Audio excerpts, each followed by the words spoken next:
আসসালামু আলাইকুম প্রিয় শিক্ষার্থীরা, সকলে কেমন আছো? আশা করি আল্লাহর রহমতে অনেক ভালো আছো। আমি Nahid Ahmed, math information channel থেকে বলছি। আজকে থেকে আমি এসএসসি 2024-এর জন্য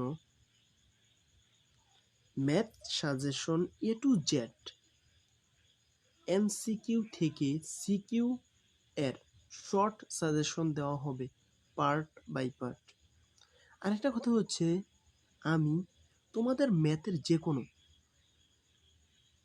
যে কোনো অধ্যায় এমসিকিউ 1 মিনিটের আগে কিভাবে ক্যালকুলেটরের সাহায্যে সমাধান করবে সেটাও আলোচনা করব, কিন্তু পরের ভিডিওগুলোতে।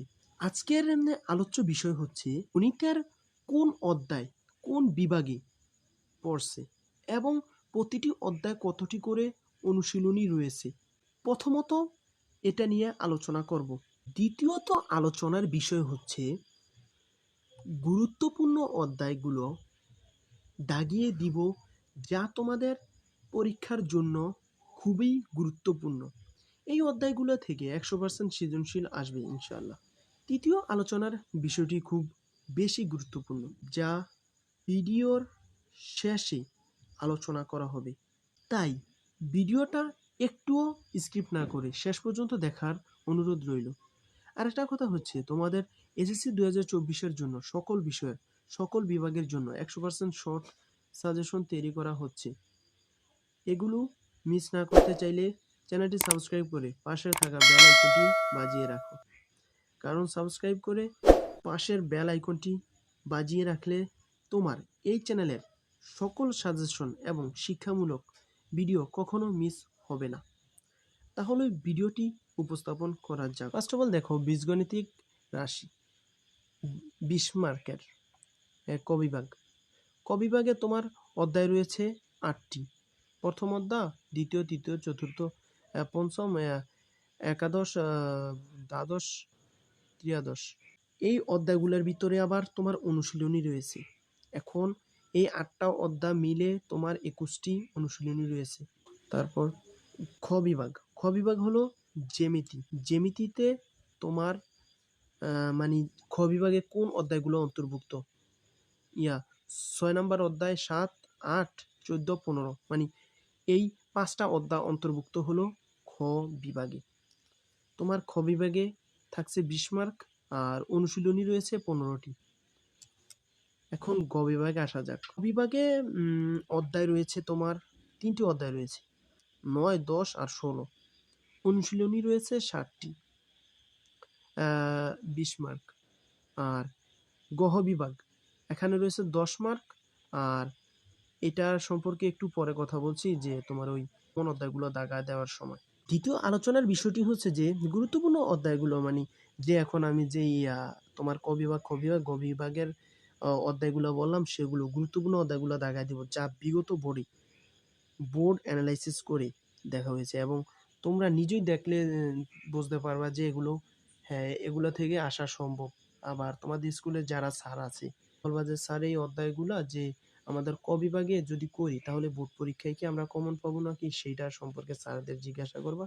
আশা করি স্যাররা আমি যে মতামতটা করতেছি স্যাররা এইটাই বলবে যে হ্যাঁ এইগুলা থেকেই আসবে ইনশাআল্লাহ। আচ্ছা দেখো, ক বিভাগে গুরুত্বপূর্ণ অধ্যায়গুলো যা থেকে 100% সৃজনশীল আসবে ইনশাআল্লাহ। এখন দেখো, এই যে দ্বিতীয় অধ্যায়টা আছে, আর দ্বিতীয় অধ্যায়, তৃতীয় অধ্যায়, চতুর্থ অধ্যায়, দশ, ত্রিয়াদশ, এই যে তোমার এখান থেকে 5টা অধ্যায় আছে।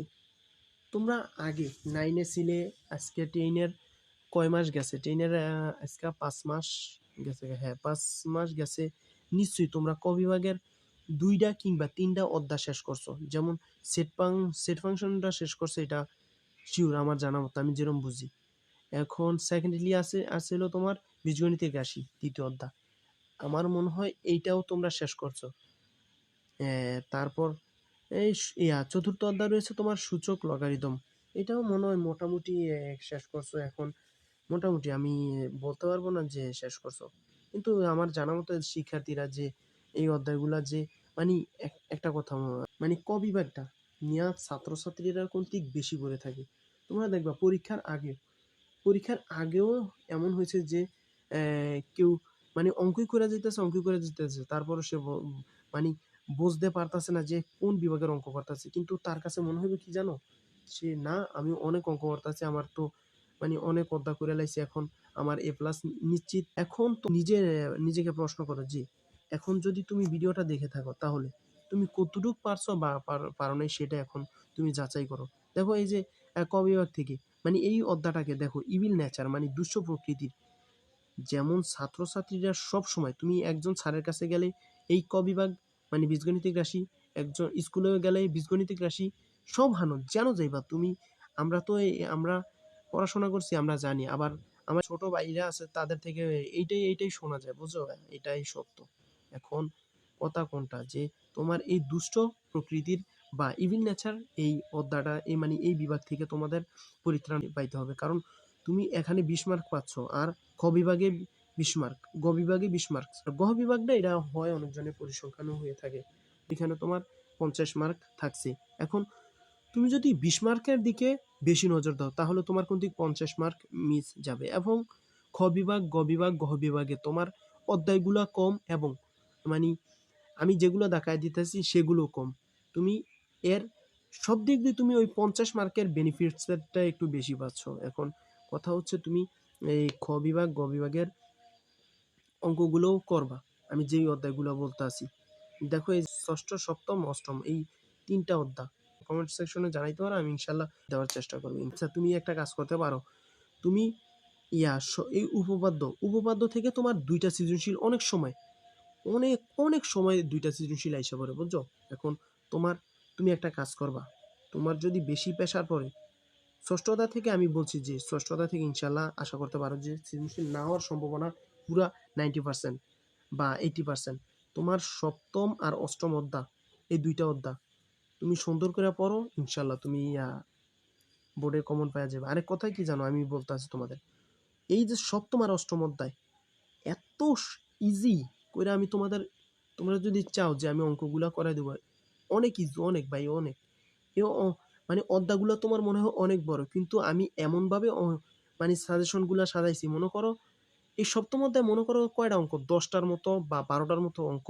এই 12টা অঙ্ক করলে ইনশাল্লাহ আমি বলতে পারতাছি তুমি বোর্ডে কমন পাইবা। এবং অষ্টম অধ্যায়ও আসলে অষ্টম অধ্যায় এখান থেকে 12টা বা 10টার বা 7টার মতো অঙ্ক, আর সপ্তম অধ্যায় মনে 7টা অঙ্ক। আমি একটু বলছি, এখন বইটা তো কাছে নেই, এই জন্য একটু সমস্যা হচ্ছে।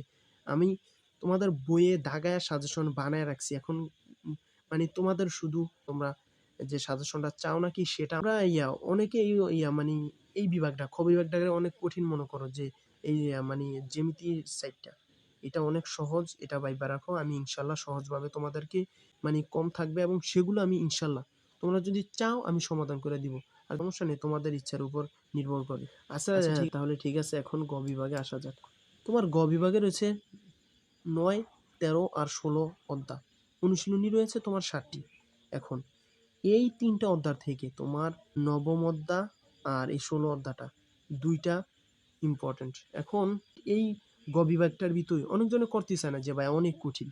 আচ্ছা ভাই শোনো তোমার আমি বলি, আমার একবার আমি বলি তোমার, আমি আমার সাজেশনগুলা ফলো করো, তারপর তুমি এই গ, খ আর গ বিভাগ অঙ্কগুলা তুমি পানির মতো মনে করবা, এটা আমি তোমাদেরকে মানে 100% গ্যারান্টি দিচ্ছি। এখন কথা হচ্ছে যে ভাই অনেক অঙ্ক, 16 অধ্যায় তো ভাই 4টা অনুশীলনী, অনেক অঙ্ক, কিন্তু তোমার আমি বলছি 16 অধ্যায় থেকে শুধুমাত্র 12টি অঙ্ক আমি তোমাদের দিব, সেই 12টি অঙ্ক করলে ইনশাল্লাহ তুমি কমন পাওয়া যাইবা বোর্ড পরীক্ষায় এবং যাবতীয় তোমাদের সামনে যে টেস্ট পরীক্ষা আছে।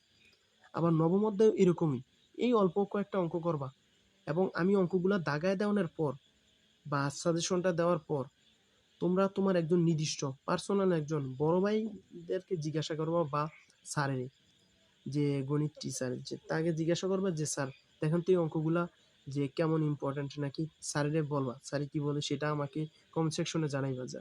এটা একটা আমার রিকোয়েস্ট রইল। আর আরেকটা কথা শোনো ভাই, আমি বলি যে স্যারে বলবেন না, হ্যাঁ 100% ইম্পর্টেন্ট, কারণ এগুলা আমি বিগত বোর্ডের তোমার বিগত বোর্ড অ্যানালাইসিস করছি, যে দেখছি কোন অঙ্কগুলা কতবার এসছে বা কোন অঙ্কগুলা কিভাবে কোন বোর্ডে আসছে, কেমনে আসতে পারে সেই সম্পর্কে অনেক পরিশ্রম করার পর তোমাদের সাজেশনটা তৈরি করছি। এখন তোমাদের ব্যক্তিগত মতামত তোমরা কমেন্ট সেকশনে প্রকাশ করতে পারো, বা ওই সাজেশনটা তোমরা চাও কিনা সেটাও আমাকে জানাইতে পারো কমেন্ট সেকশনে। তারপর দেখো গহ বিভাগ। গহ বিভাগ থেকে আমি বলছি তোমার মাত্র 7টা অঙ্ক করলে তোমার আর কোনো অঙ্ক করা লাগবে না, আমি 100% গ্যারান্টি দিচ্ছি সকল বোর্ডের জন্য। এবং আমার এই সাজেশনটা সকল বোর্ডের জন্যই প্রযোজ্য, আমি সেইভাবেই তৈরি করছি।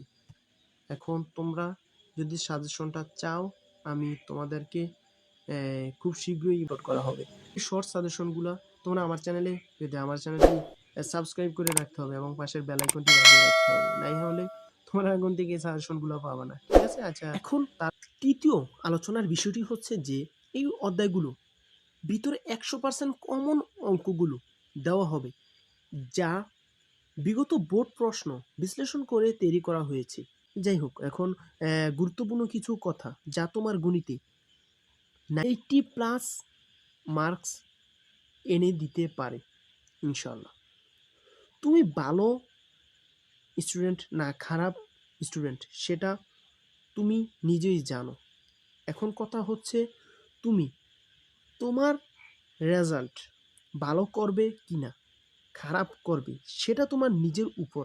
কারণ তুমি চাইলে কোনো কিছুই অসম্ভব নয়, এটা মাথায় রেখে পড়াশোনা করবে।